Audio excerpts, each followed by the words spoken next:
So now that you've reviewed the elements of the CRAP test, let's run a general internet search and take a look at a few typical websites with these criteria in mind. Suppose you want to research the use of melatonin as a natural sleep aid. Using Google as my search engine, I enter the words melatonin sleep and hit go. I begin browsing, and very quickly I spot this item from WebMD, so I decide to take a look at that. It is identified as a news item, so I'm going to keep that in mind, but I'm really hoping that it'll have some information I can possibly use. Judging from the title of the article and the overall appearance of the page, I know immediately that it is directed at the consumer rather than the health professional. However, it is dated and the author is stated, although there is no link to be able to view her credentials. I skim the article and I see that it contains a lot of links to other WebMD pages. There are also a number of quotes from various experts, including Michael Breus, who wrote a book on the topic, and Kathy Goldstein, MD from the University of Michigan, and Alfred Louis, who is a physician that was a pioneer in melatonin research. So those are good points, but I do note that there are no in-text references in order to be able to access the original literature. Scrolling down to the very end of the article, I do see that there is a link for sources.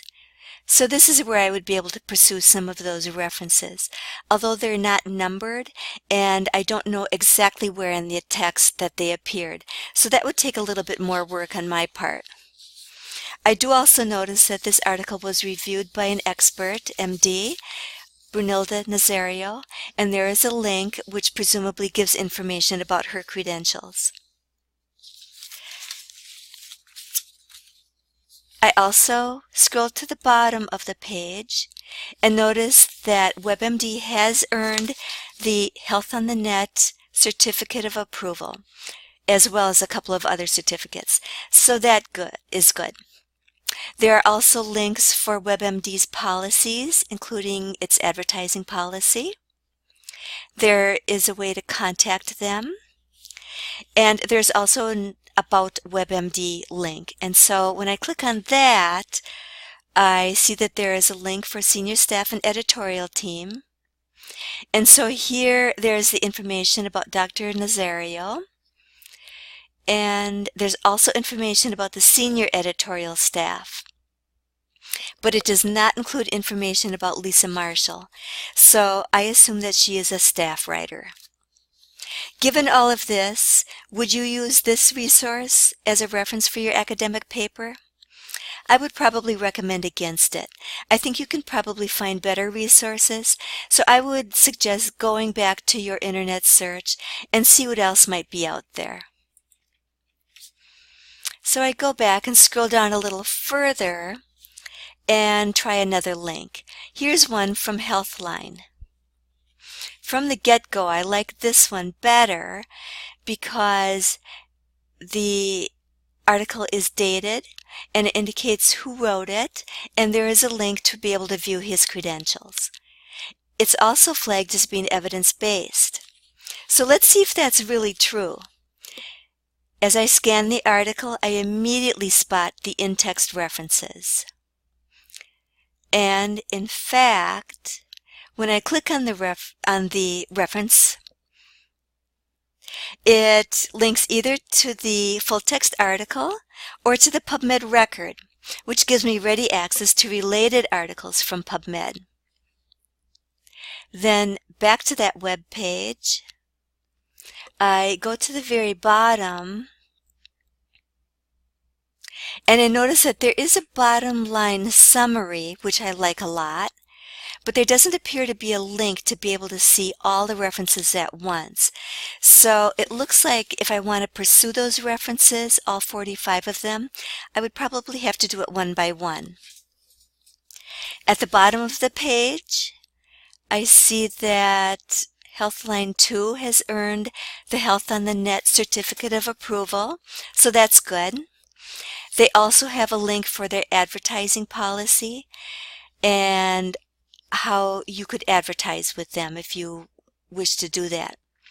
When I click on the About Us link, I'm able to view their mission statement and see information about the management team and also about the team of experts that reviews for their nutrition column.